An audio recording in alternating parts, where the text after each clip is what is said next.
Brawl Stars est probablement la meilleure création de l'entreprise Supercell, et j'ai pas envie de dire la meilleure de l'histoire du jeu vidéo. Oula, j'ai fait une petite erreur. En gros, je voulais dire dans l'histoire du jeu vidéo mobile. Voilà, juste au cas où ça vient m'attraper. Et il se caractérise aujourd'hui par sa variété de personnages, allant jusqu'à 101, tous différents les uns que les autres. Pourtant, parmi tout cela, il en existe un qui a su se distinguer des autres et ainsi atteindre le sommet du jeu Brawl Stars.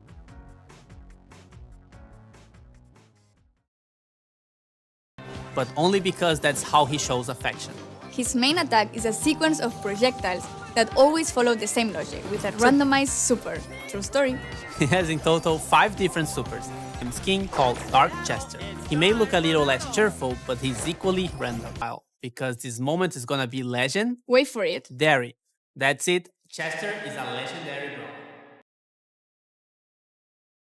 Chester est le 62e brawler du jeu, apparu en 2023 et il est de rareté légendaire. Il appartient à la catégorie des dégâts bruts et on sait à partir des différentes animations qu'il appartient au trio de Candyland. Il a donc une certaine relation avec Mandy ainsi que Berry, même si on sait que leur relation est principalement amicale. Il a réussi à conquérir le cœur de nombreux joueurs par son caractère à la fois humoristique mais aussi aléatoire, mais surtout par son gameplay qui a réussi à marquer un peu le jeu. Parmi les 40 brawlers qui ont suivi sa sortie, aucun n'a vraiment su redonner cette part de nouveauté que nous a procuré Chester.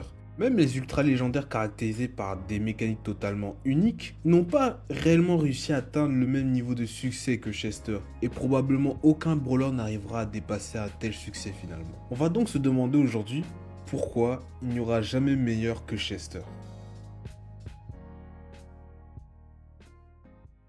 Comme je l'ai dit précédemment, sur Brawl Stars, chaque brawler est caractérisé par une capacité allant d'un simple boost de puissance à une régénération ou alors à un style de jeu complètement différent au fur et à mesure qu'on monte en rareté. Et c'est là où Chester, lui, va faire toute la différence grâce au facteur qui est le seul à posséder sur le jeu, celui de l'imprévisibilité. En fait, Chester a 5 super à lui tout seul. On a la bombe, le spray, le stun, le ralentisseur et la guérison, qui apparaissent tous de manière aléatoire. Et c'est ça qui fait la force du brawler finalement. Pour illustrer un peu ça, en fait, faut se dire que se battre contre Chester, c'est comme faire une partie de Uno. Même si tu connais toutes les cartes du jeu, tu ne pourras jamais savoir quelles sont les cartes de tes adversaires. Et ça fait que finalement, tu ne sais pas comment ils vont jouer et toi tu pourras jamais savoir comment jouer contre eux. Et c'est exactement ce que fait Chester contre ses adversaires. Même si l'adversaire connaît exactement tous ses supers, il pourra jamais savoir sur lequel Chester est tombé. Et il peut donc pas savoir s'il doit miser soit sur l'offensive, soit sur la défensive. Surtout qu'il faut pas oublier une chose, c'est que à la base Chester c'est un dégât brut. Donc sa nature de base c'est de faire beaucoup de dégâts.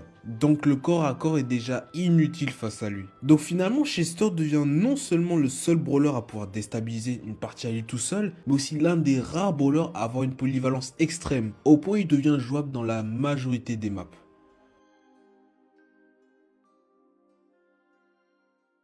Certains me diront que cette même capacité qui fait la force du brawler est aussi sa plus grande faiblesse, parce qu'on constate que sans le pouvoir star, nous non plus on peut pas savoir sur quel super on va tomber. Mais j'ai envie de répondre à cette question en disant que c'est à la fois vrai mais aussi à la fois faux. De manière objective, oui, le fait qu'on puisse pas savoir sur quel super on va tomber est bel et bien une faiblesse, puisqu'il y a des risques qu'on va pas pouvoir prendre comparé à des brawlers plus stables comme Colt, Léon, Polly, etc. où là on sait exactement quoi faire par rapport au super qui va arriver. Mais de manière subjective, c'est pas vraiment le cas, puisque pour certains, le système même aléatoire va rendre le perso beaucoup plus fun à jouer. Et le fait que tu sois obligé d'adapter ton style de jeu parce que tu sais pas sur quoi tu vas tomber, pour certains c'est un moyen de s'amuser. Donc finalement c'est pas vraiment vrai, ça dépend surtout du point de vue de chacun finalement.